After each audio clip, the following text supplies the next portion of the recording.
So Jessica is the manager of spiritual formation. We are obviously in quarantine or social distancing within Denver at this point.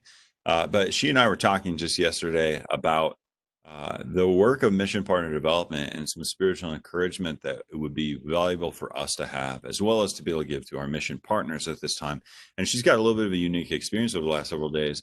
And so, Jessica, would you just mind sharing a little bit of what you shared with me yesterday about spiritual encouragement or kind of the spiritual approach that we can take in the midst of this coronavirus situation and the social distancing and everything else?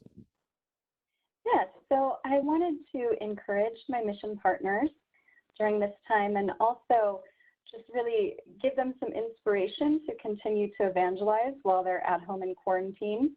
So I sent them an email with 3 points. The first point was Jesus is Lord. He's got this. We're still citizens of his kingdom, and he knows how to handle coronavirus. He conquered sin and death, and he can conquer coronavirus. Second point was people are anxious right now, and they are more receptive than ever to hearing the gospel because they're reminded of their own mortality. So I encourage my mission partners to get on Facebook, start posting testimonies of people who have had conversion experiences or videos from Focus, anything that will give people hope and maybe give them the thought, oh, I should give Jesus a chance.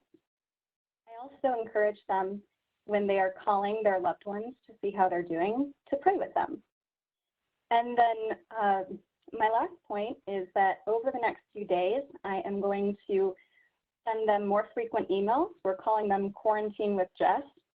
And so I'm going to share with them, here's what you should do since you can't go to Mass.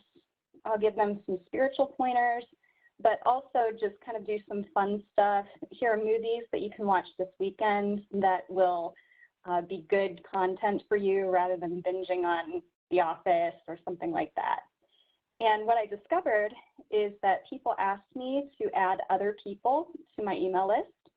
Now my contacts are increasing, and 3 people joined my support team.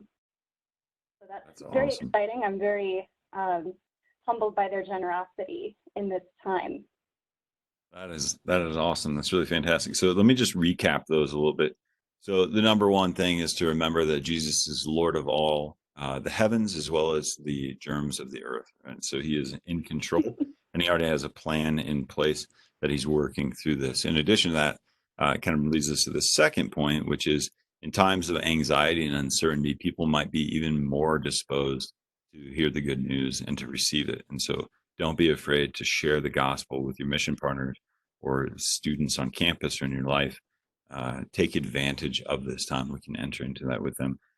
Third point was contact those that you love and those that you're in, have connection with in order to deepen that connection and to be an encouragement to them. I know for me, when I encourage others, I am more encouraged. I'm reminded. Oftentimes, I'm preaching to myself even more than when I'm preaching to others. Fourthly, you offered some opportunities to your mission partners or others that you know on how to take advantage of this quarantine time if you can't go to Mass and how to enter into the spirituality. And then finally, you provided some connections with some uplifting entertainment, something that's really good and concrete. I know I was watching with my family the Facebook live Mass of St. Thomas Aquinas in Boulder at the University of Colorado, and Father Peter Mussett, one of the admonitions he gave was don't entertain away this time. It's going to be a very significant temptation to just enter into kind of the mind numbing, don't think about it, pretend it's not out there.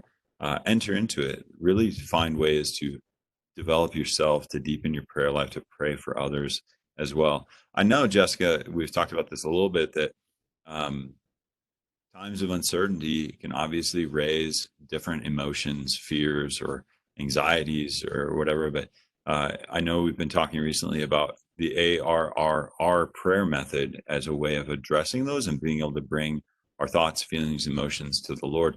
Would you mind just giving kind of a brief overview of what that prayer method is and maybe how somebody could enter into it for themselves, but also teach somebody else how to pray in this way as well? Yeah, absolutely. ARRR comes to us from the Institute of Priestly Formation. They say, pray like a pirate, or So the first letter in the acronym is A, and that stands for acknowledge. So acknowledge what you are feeling, what you're going through. At this time, a lot of our missionaries are the rock for their students, and they're trying to encourage their students. They're trying to be strong for their families. And yet they have anxiety too. Am I going to get this illness? What is it going to do to my support team? And sometimes they can even feel guilty and not want to admit to the Lord, yeah, I'm worried that my support team is going to go down. And so it's really important to acknowledge, yeah, I'm a little bit worried right now. I'm anxious. And then the second letter, R, is relate. So you relate it to the Lord. You tell the Lord everything as though he would not know what you are going through unless you told him. Now, of course he knows, but the difference is that he wants you to tell him. He wants you to entrust to him everything that's on your heart. The third step is receive. So you receive from the Lord. How is he responding to you? You tell him what's on your heart, and then you wait. How is he going to encourage you? Even the slightest bit of peace that you experience, that's a gift from the Lord. Jesus is always going to say something to you. The question is, what is he going to say? And then the last R stands for respond. So you just received something from Jesus. Now, how do you respond to it? Maybe you received a slight increase in hope. Then you thank the Lord for that. Maybe he inspired you to contact someone. Then you do that. But we always respond to Jesus's gift to us. That's ARRR. I think that that's a really powerful and simple method of prayer that our missionaries should utilize at this time. That's awesome. And would you recommend even the possibility of teaching that to mission partners during this time and helping them to address their own fears and anxieties as well? Absolutely. Our mission partners need a simple prayer that they can begin to entrust everything to the Lord with. I think a lot of times if people aren't taught methods of prayer, they end up just sitting in their own self-awareness and in their worries, rather than entrusting them to the Lord and giving the Lord permission to act in their lives in a very powerful way. That's fantastic. And you were also sharing with me a little bit yesterday about your own experience. I received a question recently about during this time of kind of uncertainty and a little bit of the economic downturn that we're experiencing, should we be asking people for new support? What has your experience been with MPD in the recent days? Well, I did ask some people last week, and they all said yes. Right now, I'm holding off because I just want to see how they are doing. But my experience has been that I haven't even had to ask, and they've been offering to increase. So the Lord is inspiring people with generosity. He knows our need. My first concern right now is just that my mission partners have what they need temporally and spiritually. But I completely trust that Jesus is going to take care of me. And I was reflecting on the words of the Reverend Mother from The Sound of Music, where she says, when God closes a door, somewhere he opens a window. If one of our mission partners has to leave our support team, he's going to send someone else. In the Diary of St. Faustina, he tells St. Faustina that his greatest pain is when souls that belong to him don't trust him. And so my goal right now is to trust him no matter what. Even if 50% of my support team drops off, I'm going to trust him, and I know that he'll take care of me.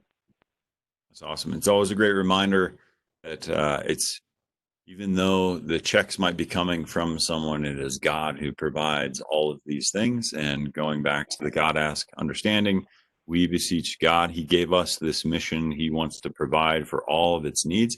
And so we need to turn to God to allow him to provide to us, which is why we also ask him first before we ask someone else.